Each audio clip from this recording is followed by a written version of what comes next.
سڵاوتان لەبێت و ئەم کاتتان باش بینەرانی خۆشەویستی تەلەڤیزیۆنی کۆمەڵە و بەرنامەی ئێمە و بینەران لەگەڵتانین بۆ پێشکەشکردنی ئەم بەرنمەیە کە هەموو هەفتەیە کۆمەڵی بابەت و نامەی ئێوەی خۆشەویست لە خۆ دەگرێت. هیوادارین کە چاکۆچایی بەرنمەکە کاتتان هەبێت لەگەڵمان بن. پێش دەستپێک ناوبڕێک وەربگرین اینجا درێژە بە بەرنمەکەمانە دەین. فەرموو.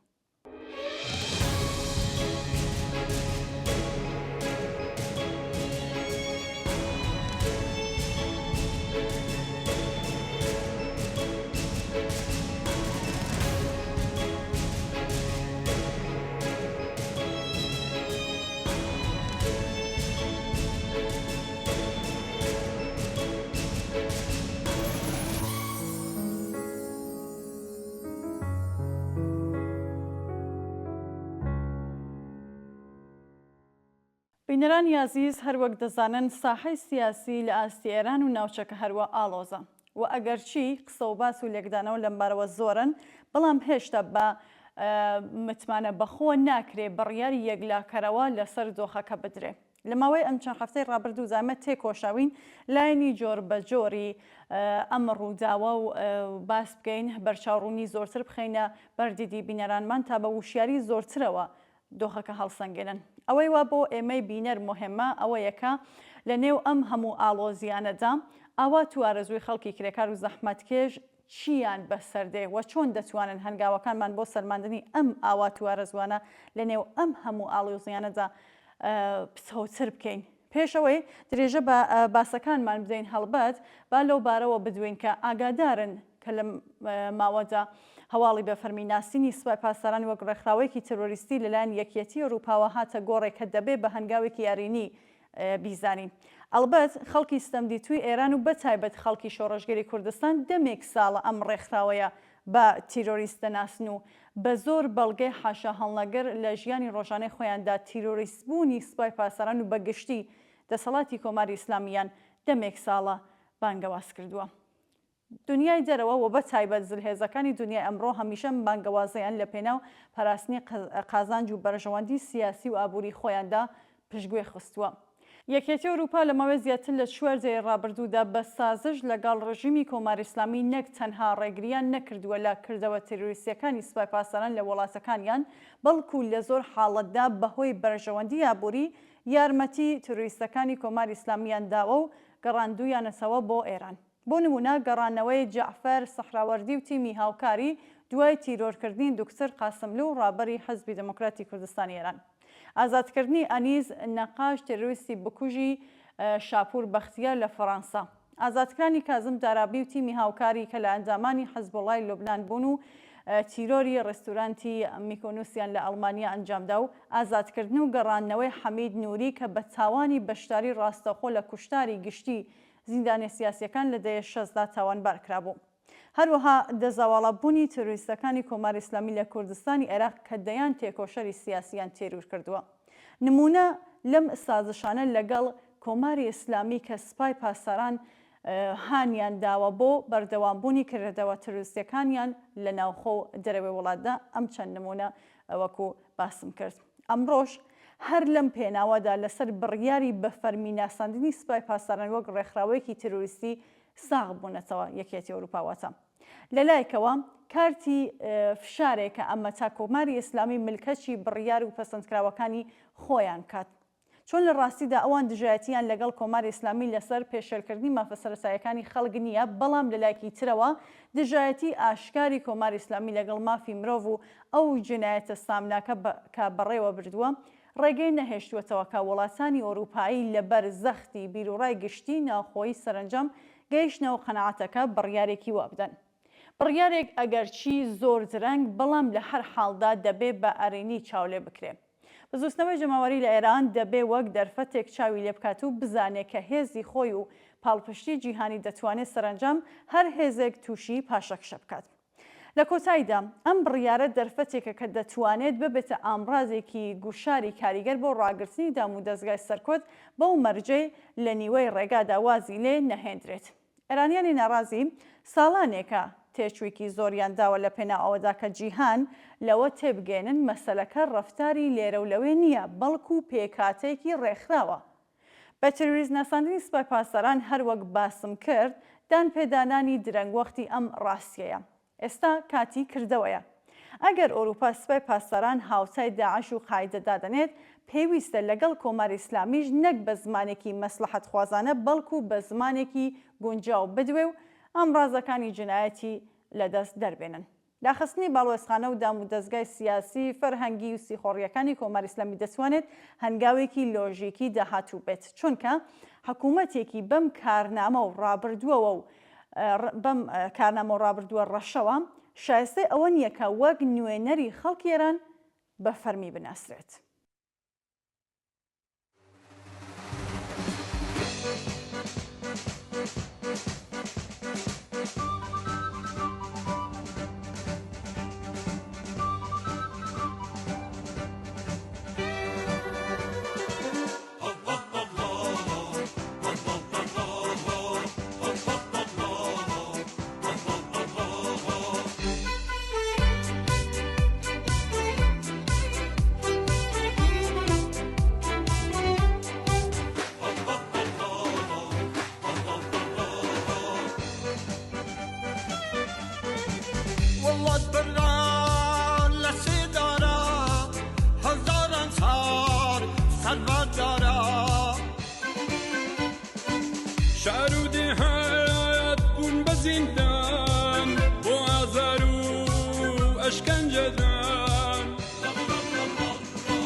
Bachorata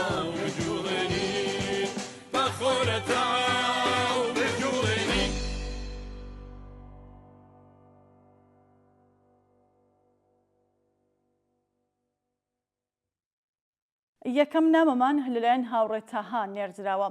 کاک تاها لە نامەکەیدا نووسیویەتی لەم ڕۆژانەدا کوردستان بۆ پشتیوانی لە ڕۆژەوە خڕۆشەوە. من لە کوردستانی ئێران واتە لە ڕۆژهەڵاتم. دەزانم و ئاگادارم کە خەڵکی شۆڕژگەری کوردستانی ڕۆژهەڵات بە پەرۆشەوە ڕووزاوەکانی مربوط بە ڕۆژاوە سیر دەکەن. لێرە کۆماری خوێنڕێژی ئیسلامی دوای ئەو کۆمەڵکوژیە کە وەڕێ خست لە سێبەری خۆشی دەترسێ و بێبەزیانە پەلامار دەکاتە سەر هەر جموجۆڵێک و بەتایبەتی لە کوردستان کە دەزانێت چەندە ئەم خەڵکە بێزارن لە دەسەڵاتی. ئەمەوەی ئەوە بڵێم ئەگەرچی دەرفەت بۆ پشتیوانیکردن لەسەر شەقامەکان نیە، بەڵام گومان مەکەن بەشی هەرە زۆری خەڵکی کوردستانی ڕۆژهەڵات بەدڵ لەگەڵتانن، بەدڵ پشتیوانی خەڵکی ڕۆژاوە، دژ بە داگیرکاری، دژ بە دەسەڵاتی جژە کورد و دژی ئینسانی کۆنە داعشیەکانن.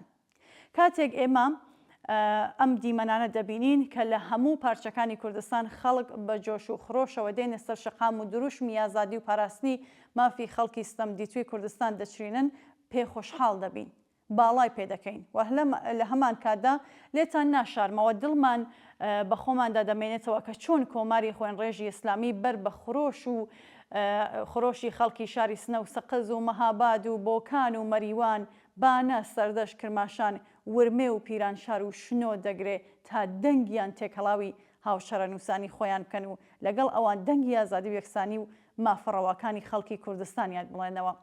بەڵام دوور نییە ئەو ڕۆژێک کە ئێمەیش ئەم کۆسپاواتە کۆماری ئیسلامی لەسەر ڕێلا دەدەین و دەستمان لە نێو دەستی یەکگرێ دەدەین و دەنگمان تێکەڵ بە دەنگتان بکەین بۆ ئازادی و یەکسانی و سلماندنی مافەڕەوەکانمان.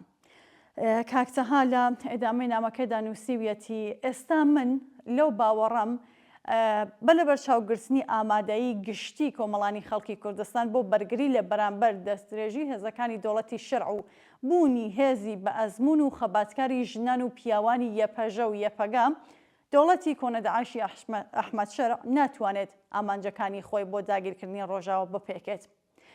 هەروەک چۆن دەوڵەتی فاشیستی ئەردۆغانیش تا ئێستا نەیتوانیوە لە ناویان ببات. ئاڵوگۆڕەکانی چەند ڕۆژی ڕابردوو جارێکی دیکە ئەوەی سەلمان کە نە دەوڵەتی ئەمریکا، نە دەوڵەتی ئیسرائیل و نە هیچ دڵهێزێکی ئەمپریالیست پشتیوانی ئازادی و سەخامگیری و خۆشگوزەرانی خەڵک نین و ئێمە تەنیا لە ڕێگەی پشتبەستنی ئاگایانە بەم هێزە جەماوەریە دەتوانین ماشینی جەنگ و داگیرکاری هێزە کۆنەپەرستەکان پاشەکشە پێ بکەین و ئەو کات ئاسوی ڕزگاری بەڕووی کۆمەلگادا بکرێتەوە. من ئەوە دەتوانم بڵێم بەشی هەرە زۆری خەڵکی ڕۆژهەڵات بیر لەوە دەکەینەوەکە لە هەلومەرجی ئێستادا بزوستنەوەی ڕۆژاوە زیاتر لە هەموو کاتێک پێویستی بە هاوپشتی و پشتیوانی مرۆڤەکان و بزوستنەوە ئازادیخواز و کانە لە وڵاتانی ناوچەکەوە سەرتاسەری جیهان. بەڕێوەچوونی خۆپێشاندان و کۆڕ و کۆبوونەوەی جەماوەریەکان بە تایبەت لە شارەکانی تورکیا و کوردستانی عێراق لە هاوپشتی لەگەڵ ڕۆژاوە و دژی پەلاماری دەوڵەتی ئیسلامی سووریا و دژی پیلانەکانی دەوڵەتی تورکیا و ئەمریکا دەتوانێت تێچووی ئەم سیاسەتە پاوانخوازانە و کۆنەپەرستانەیە بۆ دەوڵەتی تورکیا بەرز بکاتەوە. سەرەڕای هەبوونی دەسەڵاتێکی خوێنڕێژ لە کوردستانی ڕۆژهەڵات پێویستە ناوەند و چالاکی بزوستنەوە کۆمەڵایەتیەکان و مرۆڤە تێکۆشەر و ئازادیخوازەکان بە هەر شێوەیە کە دەتوانن هاوپشتی خۆیان لەگەڵ بزوستنەوەی بەرخۆدانی خەڵکی ڕۆژاوە نیشاندن. هەروەها بەردەوامی بزوستنەوەی هاوپشتی لەگەڵ ڕۆژاوە لە وڵاتانی ئەوروپا و پەرەپێدانی بۆ وڵاتانی دیکە و ڕاکێشانی سەرنج و پشتیوانی ڕاگشتی جیهان بۆ ئەم بزوستنەوەیە دەتوانێت هاوسەنگی هێز بە قازانجی خەڵکی تێکۆشەر و ئازادیخوازی کوردستان لە ڕۆژاوە و لە هەموو کوردستان بگۆڕێت. بژی بەرخۆدانی ڕۆژاوە تەنیانە هەموو کوردستان و هەموو بیری ئازاد و پێشکەوتن خوازانە لە سەرانسەری جیهان پشتیوانیە. زۆر سپاس بۆ کاکتەها بۆ ناردنی ئەم پەیامە جوانێ ناوبڕێک وەربگرین درێژە بە بەرنامەکەمانە دەین.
کاک جەوهەر لە وەڵامی ئەم پرسیارەدا کە ئەو ڕێکەوتنە نێوان هەسەدە و دەوڵەتی سووریا سەرکەوتن بوو یا شکست، نووسراوێکی هەیە کە ئێمە کورتکراوێکی پێشکەش بە ئەوەی ئازیز دەکەین. کاک جەوهەر دەڵێت کە قسە و باسی زۆر لەسەر ئەم ڕێکەوتنە دەکرێت. هەندێک پێیان وایە ڕێکەوتنێکی باشە بۆ ئەم قۆناغە و هەندێکی دیکە ڕەخنە لە ڕێکەوتنەکە دەگرن و پێیان وایە ئەوەی کراوە تەسلیم بوونە. لە نێوان ئەم دوو بۆچوونەدا دەکرێت شیکاریەکی بابەتیانە و بە لە بەرچاوگرتنی کۆی ڕوودا و پێشاتەکان بکەین، نەک تەنها لە گۆشەنێگایکەوە بڕوانی نەڕووداوەکان. دەکرێت بەم شێوەیە دیوە جیاوازەکانی ڕێکەوتنەکە و لێکەوتە و پێویستیەکانی ئەم قۆناغە بخەینە ڕوو. دەکرێت بڵین ئەم ڕێکەوتنە لە دۆخێکی ئەمنی و سیاسی زۆر دژواردا کراوە. ئەم ئەگە لە کۆمەگۆڕەیە کە لە خەڵکی کوردستان لە ڕۆژاوا کرا لە دۆخێکدا کرا کە دۆخی بەرەکانی ڕوبەڕووبوونەوە ئەوەندە لە بەرژەوەندی ڕۆژاوا نەبوو. دەیان هەزار هاوڵاتی بەجارێک ڕوویان کرد لە ناوچە کوردستانیەکان و ئاوارە بوون. باری مرۆیی بە جۆرێک بوو فشارێکی ئەکجار گەورەی لەسەر بڕیاردەرانی ڕۆژاوای کوردستان دروست کرد. ئەم نووسەرە لە ئێدامەیە نامەکەدا نووسیویەتی هەروەک تورکیا بە هەرچی توانایی سەربازیە و پشتیوانی دەمەشقی دەکرد، هەروەها ئەمریکا کە ڕۆڵی سەرەکی لە سووریادا هەیە دەست بەجێ لە شەو ڕۆژێکدا لە نێواندگێرەوە بووە لایەنگرێکی سەرسەختی تورکیا و دەمەشق. نوێنەری سەرۆکی ئەمریکا تەمباراک وەک کەواسووری بەرلەشکەر لەبەری نوێنەرایەتی ئەمریکا بووە پێناو و قاسدی تورکیا و دەمەشق. بۆیە بەپێ هەموو لێکدانەوەکان ئەو ڕێکەوتنەی کرا بریتی بوو لە ڕاگررتنی شەڕ و خوێن لەبەر ڕۆیشتن و پاراستنی خەڵک لە مەترسی لە ناوچوون و ئاوارەبوونی بە کۆمەڵ نەک لە پێناو پاراستنی پرۆژەی هەرێمی ڕۆژاوای کوردستان. ئەم ڕێکەوتنە دەرفەتێکیدا بە ڕۆژاوە تا بتوانێت خۆی کۆبکاتەوە لە ڕووی ئەمنی و سەربازیەوە. هەروەک دەرفەتیدا لە ڕووی دیپلۆماسیەوە بکەوێتە خۆ هاوکات شەقامی کوردستان بکەوێتە جوڵێکی بە کۆمەڵی یەکگرتو کە بووە هۆی دروستکردنی فشاری گەورە لەسەر ئامریکا و ئەوروپا و تەنانەت دەمێشقیش. بۆیە لە وردەکاری جێبەجێکردنی ڕێکەوتنەکە دەبینین لەم دۆخە ناهەموارەدا تەنها خەڵکی کوردستان فریای ڕۆژاوای کوردستان کەوتن. کورتیەکەی دەزانین ڕێکۆسنامەکە بۆ پاراستنی خەڵکی کورد بوو لە ناوچوون و کۆمەڵکوژی و کۆچی بە کۆمەڵ و شۆڵکردنی خاک نەبوو پاراستنی ئەزمموی خۆبەڕێوەبەری ڕۆژاوای کوردستان. قەبارەی هەڕەشەکە زۆر گەورەتر بوو لە توانایی بەرخۆدانی ڕۆژاوە.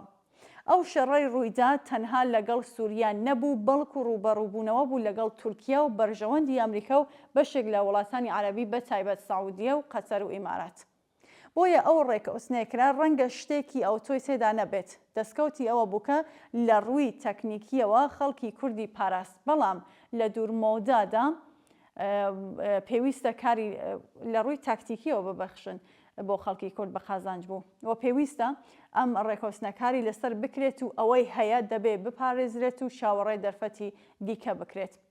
بۆ خەڵکی کورد لە ڕۆژاوا زۆر گرنگە کار لەسەر سێ فاکتەری سەرەکی بکات لەم بوارەدا. یەکەمیان بە هیچ شێوەیەک دەستبەرداری هێزی سەربازی و ئەمنی نەبێت، چونکە دەستبەرداربوونی هێز یەکسانە بە لە ناوچوون. بە درێژایی مێژوو ئەوەی چەکی ڕادەستکردبێت لە ناوچووە، بە تایبەتی لەگەڵ ئەو ڕژێمە نوێیە کە ڕژیمی دینی و قەومی توندڕەوە. دووهەم پێداچوونەوە بە پەیوەندیەکانی لەگەڵ ئەمریکا و ئەوروپادا بکات. هەڵبەت ئەوەیشی پێ زیاد بکەم کە ئەم زلهێزانە بۆ پاراستنی بەرژەوەندی سیاسی و ئابووری خۆیان پابەندی هیچ ئەخلاقێکی سیاسی نین و دەست بە لۆبیەکی ڕێکخراو بکەن تایبەت بێت بە جۆرێک لە گەرانتی بۆ پاراستن لە هەر هەڕەشەیەکی تورکیا و وڵاتانی عەرەبی. سێهەم بەناو ماڵی خۆیدا بشێتەوە، چونکە یەکدەنگی و یەکگرتووی فاکتەری هەرە بەهێزە بۆ خۆپاراستن، وەک چۆن لەم دۆخەدا یەکگرتووی کورد بووە لەمپەڕێکی بەهێز دژی ئەو پەلاماردانە. بە کورتی ئەو ڕێکەوتنەی کرا سەرکەوتن نەبوو، بەڵام شکستیش نەبوو، بەڵکو پاراستنی کورد بوو لە ناوچوون و مەرگەساتێکی پێشبینی نەکرا و خۆ بۆ ئامادە نەکردن بوو. ئەم ڕێکەوتنە لە ڕووی فۆرمی دیپلۆماتیکەوە دەکرێت سەرەتای قۆناغێکی نوێ بێت، بەڵام لە ڕووی ناوەڕۆکەوە هێشتا زۆر ناڕوونە. لەم ڕووەوە پێویستە بە وریایی و وردبینی و وشیاریەوە مامەڵەی لەگەڵدا بکرێت. پێویستە بزوستنەوەی خەڵکی کورد لە سووریا لەم قۆناغە وەک دەرفەتێک بۆ شەسپاندنی مافەکانی لە دەستوری داهاتوودا کەڵ وەربگرێت، نەک ئەوەی کە ئیزمدا ببێتە هەنگاوێکی مەترسیدار بۆ بێکاریگەرکردنی ئەزمموی 13 ساڵەی بزوستنەوەی ڕۆژەوە. ئایندەی ئەم ڕێکۆچنە پەیوەستە بە وشیاری و هاوپشتی ناوخۆیی خەڵکی کورد، پشتیوانی نێونەتەوەی گوشاری بەردەوام بۆ زامنکردنی مافەڕەوەکانیان. پێویستە خەڵکی کورد و هێزەکانی سووریای دموکراتیک بە چاوێکی کراوە پێ بنێتە ناو ئەم قۆناغە و لە هەر دەرفەتێک بۆ چەسپاندنی دەستکۆتەکانیان کەڵک وەربگرن.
کاتی ئامادەکردنی ئەم بەرنامەیە دابووینکە لە هەواڵەکاندا هاتبوو کە پزیشکیان سەرۆکۆماری ئێران فەرمانی دانوستان لەگەڵ ئەمریکای داوە.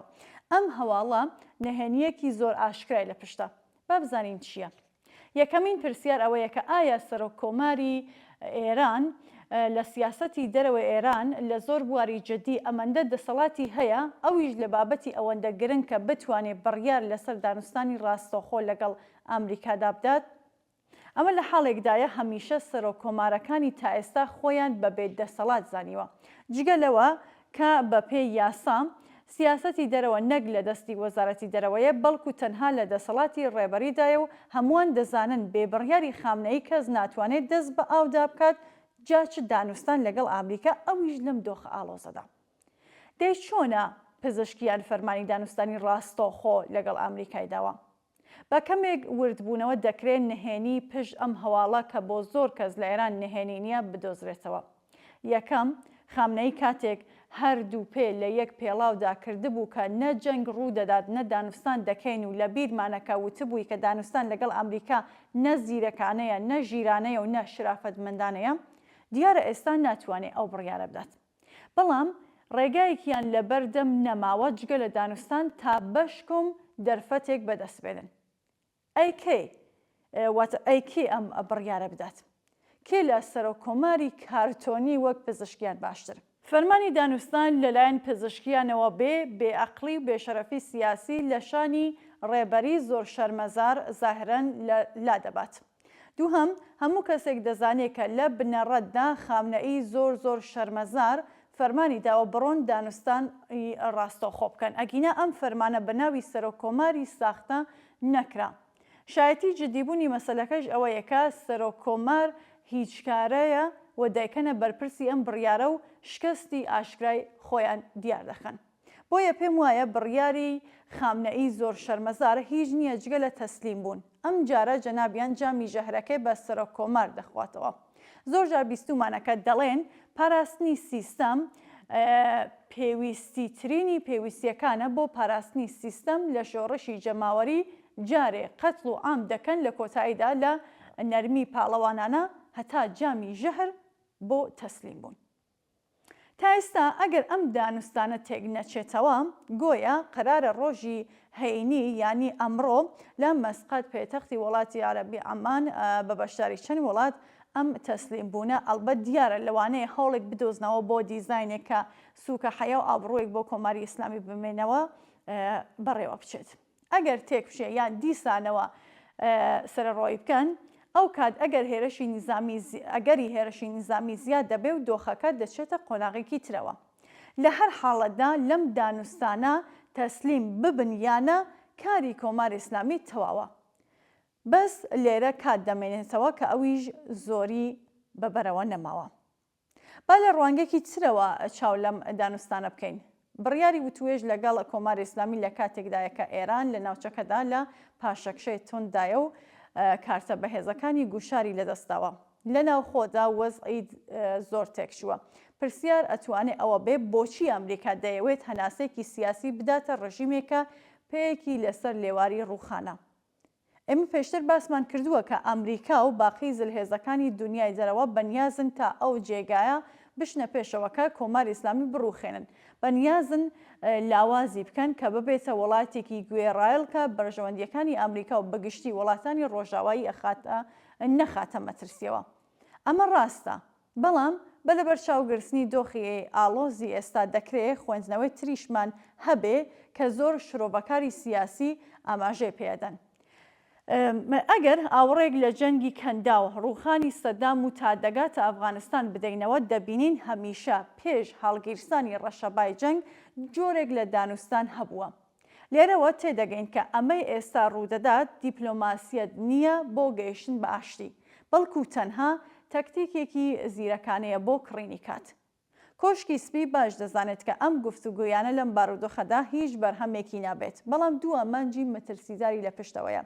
لە ڕووی سەربازیەوە ڕەخساندنی کاتێکی بێجەنگ بۆ ئامادە و تەیارکردنی هێزەکانی لە ناوچەکە و ئامادەکاری بۆ گۆرزێکی سەربازی. لە ڕووی سیاسیەوە ئەمریکا دەیەوێت بە جیهان بڵێت ئێمە هەموو دەرگاکانی ئاشتیمان تاقی کردوێتەوە، ئەمە کڕینی شەرعیەتە بۆ ئەوەی کاتێک تەپڵی جەنگ لێدرا کەس مەلەفی ئاشتی بەڕوویاندا نەداتەوە. ئەوەی سەرنجڕاکێشە ئەمریکا باسی مافی مرۆڤ بە کاتی باسی مافی مرۆڤی وەلانەوە بۆ تەنها سەرنجی خستوتە سەر ئەتۆم و موشک و تیرۆر. ئەمە فێڵێکی یاسایی بێوێنەیە، چونکە لێدان لە دەوڵەتێک تەنها بە بیانووی مافی مرۆڤ لە ناوەندە نێودەوڵەتیەکاندا سەر ئێشە یاسایی زۆرە. بەڵام کاتێک وڵاتێک وەک هەڕەشێکی ئەتۆمی جیهانی دەناسرێت ڕێگایەکە بۆ بەکارهێنانی هێزی زۆر کورتتر و سادەتر دەبێتەوە. ئەگەر ئەم شیکاریە وابێت کۆماری ئیسلامی لە بەردەم دوو ڕێگادایە کە چارەنووسی ڕژیمەکەی دیاری دەکەن. یەکەم هەروەک باسمان کرد تەسلیم بوون بۆ ئەوەی کۆماری ئیسلامی ڕزگار بکات. هەر بۆیە قبولکردنی مەرجە قورسەکان تەنها بۆ ئەوەی ڕژیمەکە لە ناو نەچێت، ئەمە ئەگەرێکی زۆر چاوەڕوان کراوە بۆ مانەوە لە دەسەڵات. دووهەم هەڵبژاردننی جەنگ. پاراستنی میراتە ئەیدۆلۆژیکەکەی لە ڕێگەی ڕاکێشانی وڵات بۆ جەنگێکی ماڵوێران کرد کە ئەمەشیان مەترسێکی بەهێز و جدیە کە سەرنجام دەگاتە تەسلیم بوون. مەرج نییە ئەو دەستەی بۆ ئاشتی درێژ دەکرێت هەڵگری پەیامی ئاشتی بێت. زۆر جار ئەمە ڕەشەبای پێش زریانە. لە کاتێکدا کۆماری ئیسلامی لە ژێرباری سزاکان و پاشماوەی بردومانەکان و زۆر قەیرانی چارە هەڵنەگردا دەیناڵێنێت، ئەم مێزی گفتوگۆی ئەمریکا زیاتر لە تەڵەیەکی سیاسی دەچێت بۆ داڕشتنی نەخشەی کۆتایی نەک دەرفەتێک بۆ ڕزگاربوون. ئەم دووکەڵەی لە پشت پەردەی دیپلۆماسیەوە دەبیندرێت زیاتر بۆنی جەنگێکی یەکلاکەرەوەی لێدێت و نەک بۆنی ئاشتی. دەبێت چاوەڕوان بین هەرچی بێ هەروەک باسکرا کۆتایی دەسەڵاتی کۆماری ئیسلامی تەنها کاتەکەی جێگای هەیە.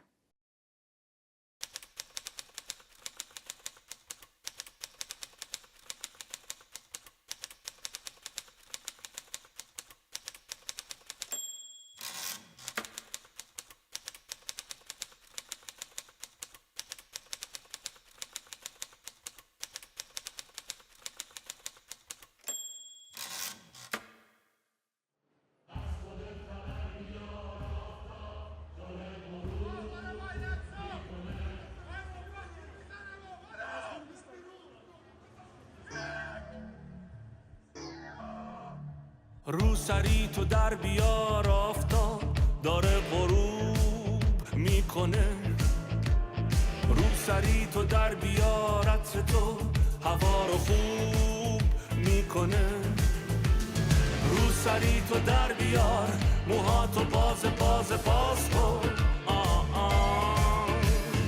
عشق من نترس بخند به گریه اعتراض کن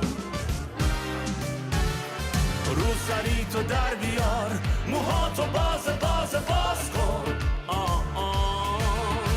عشق من نترس بخند به گریه اعتراض کن رقص خوشه های صبح بغض من تمام موی تو خیس میشه صورتم میرسم به آرزوی تو رو سری تو در بیار هوا رو صاف کن عشق من نترس به رقص به بوسه اعتراف کن رو سری تو در بیار هوا رو صاف کن عشق من نترس به رقص به بوسه اعتراف کن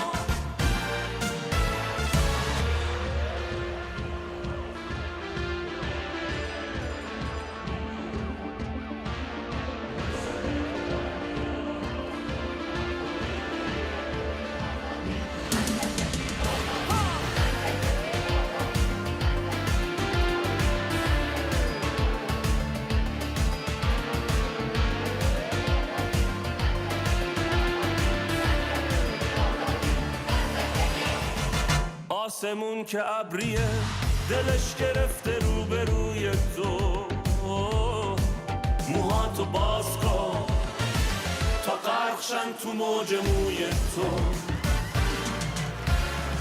پرده رو بزن کنار حال آسمون که خوب شه خودت تو خورشیدی غیر ممکنه غروب شه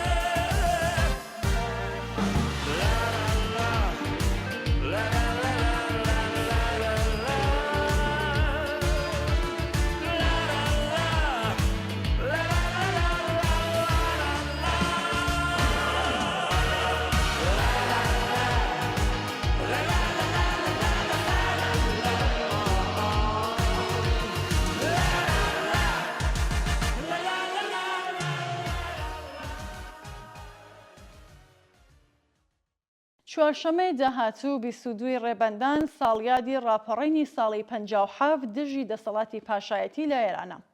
لەسەر ئەم ڕووداوە مێژوویە لە ڕوانگەی جیاوازەوە زۆر قسەکراوە. بە پێویستی دەزانین ئێستا کە کۆمەڵگە ئێران لەبەردەم وەرچەرخانێکی سیاسی کۆمەڵایەتیە بە کورتیش بێ ئاوڕێک لەم مێژووە بدەینەوە.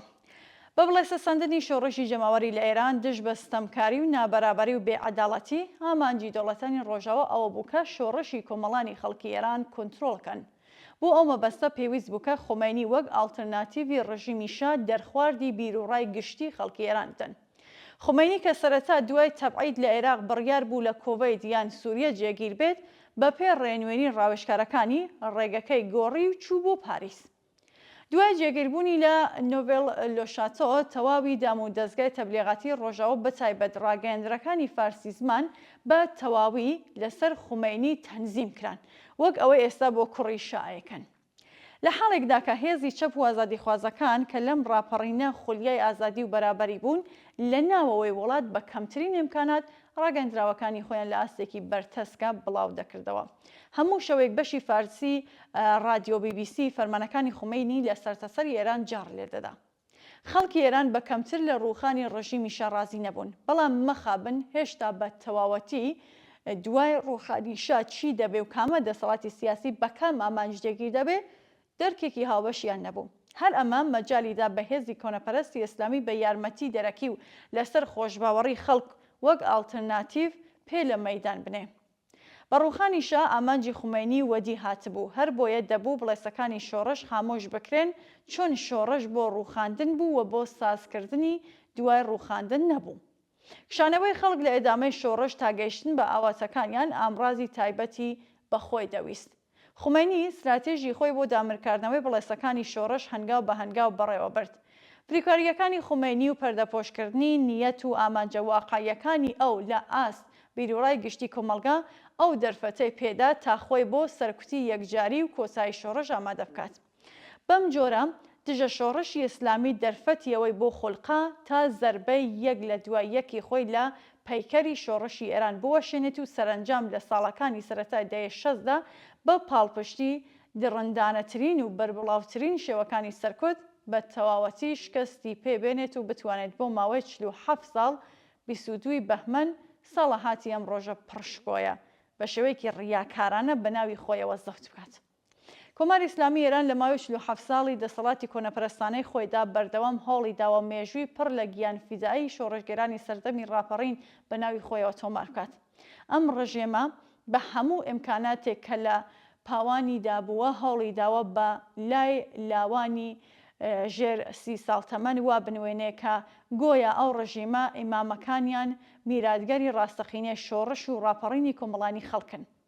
بەڵام 47 ساڵ ژیان لەژێر دەسەڵاتی ڕژیمی ئیسلامیدا کرێکاران و زۆربەی هەرە زۆری خەڵکیە وڵاتێ وەها خاراو کردووە کە ئیتر کەس گوێ بە تەبلیغاتی لەو چەشنەی ڕژیم نادات. کۆمەڵگەی ئێران بۆ ڕزگاربوون لە دەسەڵاتی ڕژیمی ئیسلامی ئەمڕۆ تینوی ڕاپەڕینێکی دیکەیە، ڕاپەڕینێک بە ئامانجی ڕۆشن، ڕاپەڕینێک کە لە هەنگاوی یەکەمدا دیکتاتۆری ئیسلامی بە هەموو دەسەڵاتی نیزامی و ئەمنی و ئیداریەوە تێک بشکێنێ و شوێن و ئاواتەکانی وەدینە هاتووی ڕاپەڕینی ڕێبەندانی 1357 بگرێ.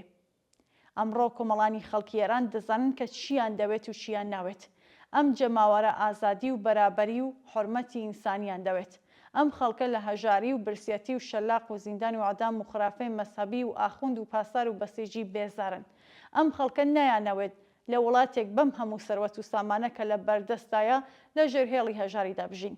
زیاتر لەمە تااقەت و تەحمڵی بێسەرپەنایان نییە و نایانەوێت شەوانی ساردی زستانیان لە گۆشە و کەناری دیوار و لە ناو کارتۆنی تەڕدا ڕۆژ بکەنەوە. نایانەوێت منداڵەکانیان لە گۆشە و کەناری شەقامەکاندا شوشێ ماشینەکان خاوێن بکەنەوە و کەوشەکانی خەڵک بۆ یاخدەن. نایانەوێت کچە کەم تەمەنەکانیان لە شەقامەکاندا ئاوارە بن و لەش فرۆشتی بکەن. نایانەوێت لەوانیان لە گۆشە و کەناری وێرانەکان و لەسەر شەقامەکان بە خوماری و چاوەڕێ چەماوەئی واتە زەجر ببینن. نەیانەوێت زیندانەکان پڕ بن لە لاوانێک کە بۆ ئازادی و بەرابەری و لە دژی دیکتاتۆری و سەرکۆت دەنگیان هەڵبڕیوە. ئەم جەماوەرەوە گیان هاتووە نایانەوێت هیچ نیشانێک لە ئاپارتایتی جنسی ببین و ئینسانەکان بە پێ جنسیەتیان جیاواز و پلەبەندی بکرێن. نایانەوێت هەواڵی لە سێدارەدانی کەسێک بە تاوانی دەربڕینی بیرواوەڕ بۆچوونی ئاینی و بە تاوانی خۆشەویستی یان هەر هۆکارێکی دیکە ببیستن. جەماوەری ئێران ئیتر نایانەوێت دین و مەسهەب و ئاین شێوازی ژیانیان دیاری بکات. ترس و خۆرافەی مەسهەبی لەسەر بیرروزەینی منداڵەکانیان قورسای بکات. دەبێت یاسا و ئەحکامی قەزایی لە دین و شەریعەت جیا بکرێنەوە. جەماوەری ئێران خوازیاری جیایی دین لە دەوڵەت لە سیستمی قەزایی و سیستمی فێرکردن و باهێرانن. کرێکاران و زەحمەتکێشانی وڵاتن نەیانەوێت لە بەرهەمی کار و ڕەنجیان لە گۆشە و کەناری ئێران کارخانەگەلی یاخونسازی بەرپا بێت و کۆنەپەرستی و خۆرافە بەرهەم بهێنرێتەوە. ئەم خەڵکە ئازادیان دەوێت، نانیان دەوێت، کاریان دەوێت، بێهداشت و دەرمان و خزمەتگوزاری پزیشکی بە خۆڕایی، بیمەی کار، ئەمنیەت و ئاسوودەیی، شایی و خۆشی و پاراستنی حورمەت و کەرامەتی خۆیان دەوێت کە کۆماری ئیسلامی پێ بێگانەیە. کۆمەڵگەی ئێران دوای تەحمڵی 47 ساڵ ڕەنج و ئازار و چۆسانەوە و بێبەشی ئەمڕۆ تینوی شۆڕەشێکی دیکەیە، شۆڕەشێک کە ئەو جار ئیتر ئامانجەکانی خۆی بەدی بێنێت. تووڕەیەکی پنگ خواردوو کە ئەمڕۆ هەر جارە و لە گۆشەیەک سەرهەڵدەدات نیشانەی گۆڕانکاری مێژوویکە کە بەڕێوەیە. گۆڕانکاری کە دەتوانێت گرێکوێرەی ئێستای هەموو ڕۆژهەڵاتی نێوەڕاست بکاتەوە. شۆڕەشێک کە مژدەبەخشی ڕزگاری ئەو ناوچەیە لە چەوسانەوە و ستەمکاری و نەعەداڵەتی بێت. گرنگتر ئەزمموی ئەم ڕاپەڕینە یەکەم خەڵکی کرێکار و زەحمەتکێش دەبێ بزانن کە دوای ڕوخاندنی کۆماری ئیسلامی کامە دەسەڵاتی سیاسی ئاوات و ئەرەزوەکانیان جێگیر دەکات. دووهەم بۆ جێگیرکردنی دەبێ هێزی خۆیان لە شوێنی کار و ژیان ڕێکخەن، دەبێ هێز بن تا بە زەربەی هێزی ڕێکخراوی خۆیان ئاواتەکانیان بسەلمێنن. سێهەم بۆ سەلماندنی ئاوات و ئەرەزوەکانیان تەنها دەبێ بە هێزی خۆیان پژەسوور بن کە خۆیان هێزبوون ئەم جارە بە نەخشە و پلانی خۆیان لە دەرفەتەکان کەڵک وەردەگرن. لە کۆتاییدا لە ساڵەهاتی ڕاپەڕینی 22 ڕێبەندانی 1357دا ڕێز دەگرین لە یادی گیانبەختکردوانێک کە بوێرانە سنگیان کردە قەڵغان و بە گیانبازی خۆیان ڕژیمی پاشایەتیان خستە زەبڵدانی مێژووە. درود دەنێرین بۆ ئەو ئینسان لێبڕاوانەیە کە لە مەیدانەکانی جۆراوجۆری خەبات لە دژی ڕژیمی ئیسلامیدا و لە پێناوی ئامانجەکانی وەدی نەهاتووی ڕاپەڕیندا گیانیان بەخت کرد.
کاگ مهرداد لە نووسراوەیەکدا دەڵێت یەکێک لە جیاوازیە گرنگەکانی سەرکوتکردن لە بزوستنەوەی ناڕزایەتی ئەم دوایە لەگەڵ ئەوانەی پێشوو خێرایی و توندی گۆڕانی هەڵوێستی حکوومەت بوو.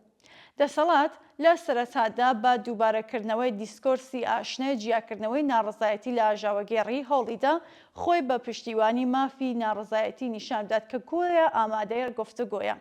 بەڵام ئەم فریوکاریە تەنها تا ئەو کاتە درێژەهێناکە ناڕزایەتیەکان بە هەڕەشێکی جدی بۆ مانەوەی دەسەڵاتی خۆی نەدەزانی. هەر کە تێگەیشت ناڕزایەتیەکان بەرفراوان دەبن، سڕینەوەی دەسەڵاتی کۆماری ئیسلامیان گرتووەتە نیشان، ئەم زمانە ڕواڵەتیان لادا و چوونە سەر ڕێچکەی واقعی خۆیان، یانی سەرکوتکردنی ڕوت و بێبەزەیانە. خاڵی گۆڕانی ئەم وەشچەرخانە بریتی بڕینی ئینتەرنێت بۆ جێبەجێکردنی یەکێک لە تونترین شەپۆلەکانی سەرکوتکردنی شەقام لە مێژووی کۆماری ئیسلامیدا بوو. سەرکوتکردنێک ڕووی بەرفراوانی و توندی کوشتارەوە لە ڕووی واتە ئەو دوو فاکتەرەوە کەم نمونەیە. ئەگەرچی دەیەشەستەکان شایەتی تاوانە بەرفراوانەکانی وەک ئەعدامی زیندانی سیاسیەکان بووین، بەڵام کوشتارێکی بەم جۆرە لە خۆپێشاندان لەسەر شەقام پێشتر نەبووە. ئەمە نیشان دەدات کە ڕابەری سیستەم لە ساتە قەیراندەکاندا بۆ مانەوەی خۆی لە دەسەڵات هیچ سنوورێک بۆ تونوتیژی ناناسێت. لە هەمان کاتدا ئەم سەرکوتە توندە و قەتڵ و عامەی کە وەڕێکەوت نیشانی داکە پاشەکشە پێکردنی حکوومەتێکی دڕندە و بێبەزایی بێ ئامادەبوونی بەرفراوانی و ملیۆنی خەڵک زۆر سەختە.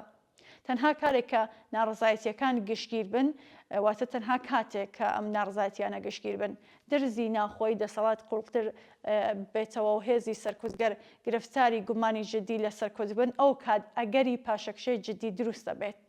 لە غێری ئەم حاڵەتە حکوومەت ئامادەیە بۆ پاراستنی خۆی، تێشوێکی هاوتای وێرانکردنی کۆمەلگا و وڵات بدات. خاڵێکی گرنگی تر زەمینەی پاساوبەخشین بە سەرکوتکردن بوو. تا کاتێک ناڕزایەتیەکان بە ئاشتی خوازانە بەرەوپێش دەچوون حکوومەت بە پارێزەوە هەڵسوکۆتی دەکرد.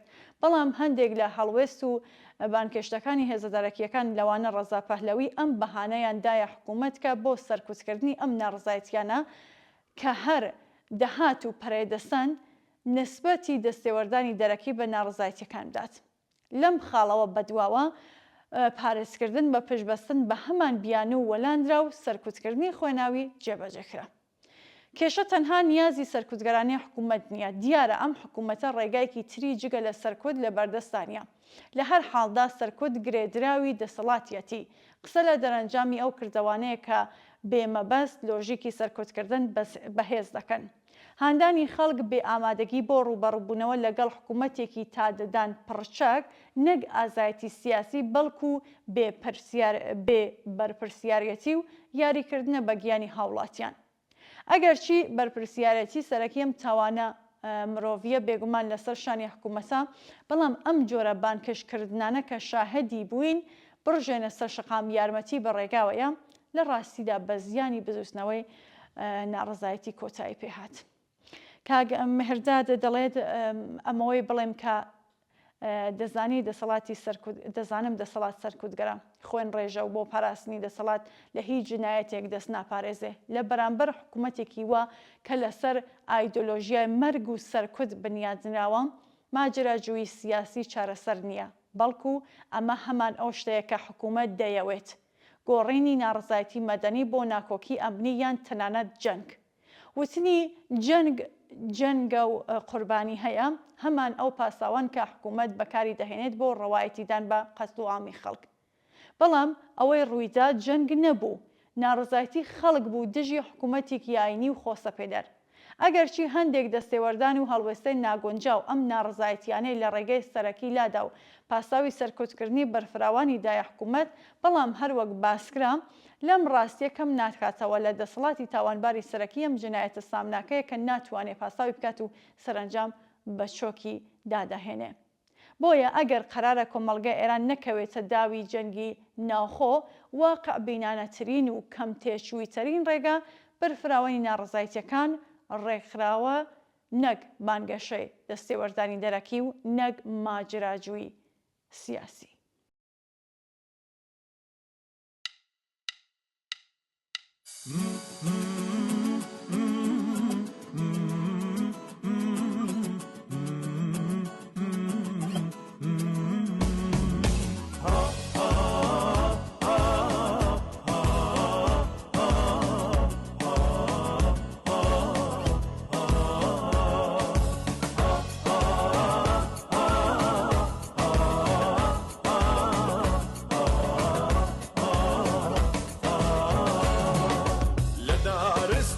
فرش برین بو توری زمان پر لقین بو لدارستان فرش برین بو توری زمان پر لقین بو جینا چلی در برو بو لگل تورا برو رو بو جینا چلی در برو بو لگل تورا برو رو بو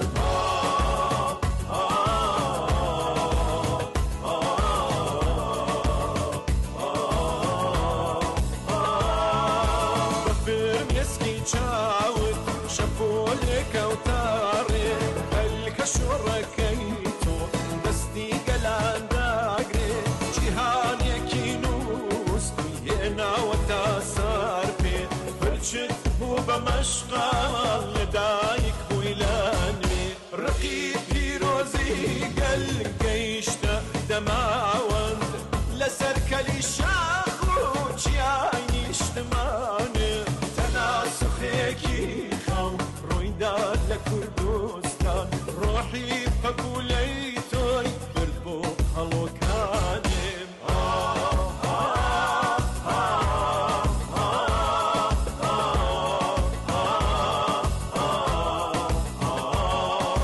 زارۆژت پیرۆز بێ ژینای کوردستان کوچی مەفرد بە خێرتەواری شاخان کوچی مەفرد ڕەمزی ڕقی پیرۆزمان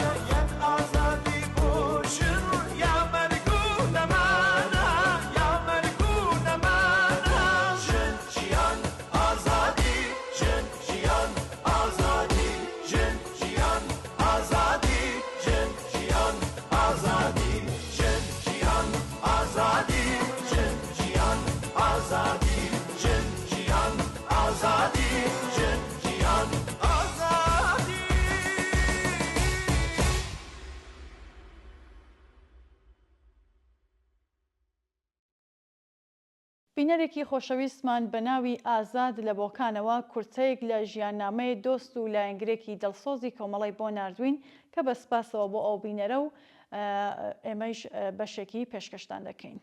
ئەو ئازیزە نووسیویەتی لە ئاوایی قەڕەگوێز ساڵی 1341 یەکی خەرمانان کۆرپەیەک چاوی بە دنیا پشکوت کە لەلایەن دایکی واتە دایە فاتمە و باوکی باوە مەحموود ناو لێندرا خالیت. کاک خالید قۆناغەکانی سەرەتایی مەدرسەی هەر لە ئاوایی قەڕەگوێز تەواو کرد و دواتریش بۆ درێژەدانی خوێندن چووە شاری بۆکان. کاک خالید وێ ڕای دەرسخوێندن لەگەڵ باوکی کاری جووتیاری و کشت و کاڵیشی دەکرد. هەر لەو ئاواییە کوڕێکی زیرەک و بەئەخلاق و خۆشەویست بوو. هەر لە سەرەتای لاویەوە کێشە و گرفت و کارەکانی ناودێ پێ دەستپێردرا و زۆر بە جوانی و بەرپرسیارانە بەڕێوە دەبردن. کاک خالید کەسێکی جێ متمانە و باوەڕ پێکرا و خۆشەویست بوو. هەموو خەڵکی ئاوایی خۆشیان دەویست، بە گەورە و بچووکەوە ڕێزیان لێدەگرت. قۆناغی مامناوەندی خوێندنی لە شاری بۆکان تەواو کرد و هاوکات بوو لەگەڵ سەرهەڵدانی شۆڕشی جەماوەری خەڵک دژ بە ڕەژیمی دەسەڵاتی پەهلەوی و ئەویش وەک هەموو جەماوەری ناڕازی دژ بۆ ڕژێمە ڕاوەستا و لەو بوارەدا زۆر چالاک بوو. دوای هاتنە سەرکاری کۆماری ئیسلامی و ئاشکرابوونی کۆمەڵە پەیوەندی بە کۆمەڵەوە گرت و زۆر شێلگێرانە و بە بیر و باوەڕ و لە خۆڵایی دڵیەوە وەک لایەنگرێکی دڵسۆز و هەڵسوڕاوی کۆمەڵە کاری کرد. کاک خالید لە کار و هەڵسوڕانیدا زۆر نهێنی پارێز و لە ئاز باوەڕی بە کار و ڕێبازی کۆمەڵە گەلێک بەرپرسیار بوو.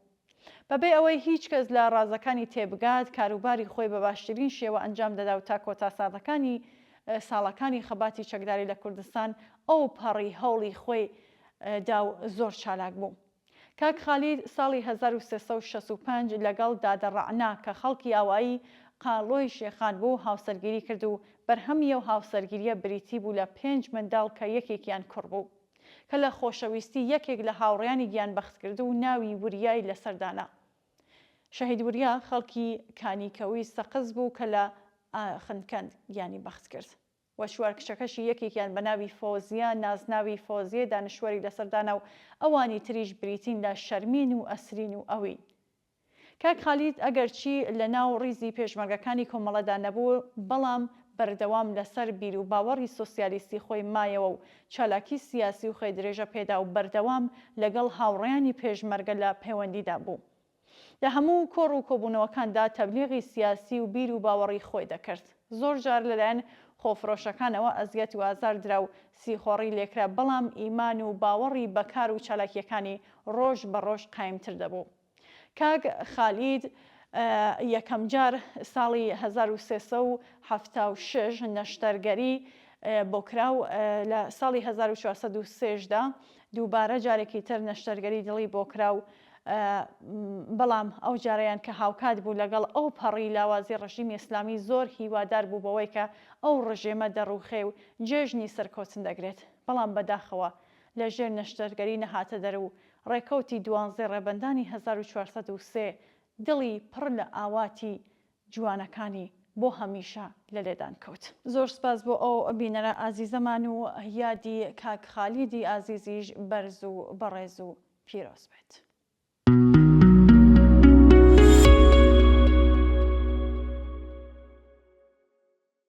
بەڵێ ئازیزان و بینەرانی خۆشەویست بەم شێوەیە گەیشتنە کۆتایی بەرنامەی ئەمڕۆشمان زۆر سپاس کە چاکو ئێستا بینەرمان بوون بۆ هەرچی زیاتر ڕازانەوەی بەرنامەکەی خۆتان پەیوەندیمان پێوە بکەن و ڕاو بۆ چوونەکانی خۆتان بۆمان باسکەن. سپاس و ماڵەوە.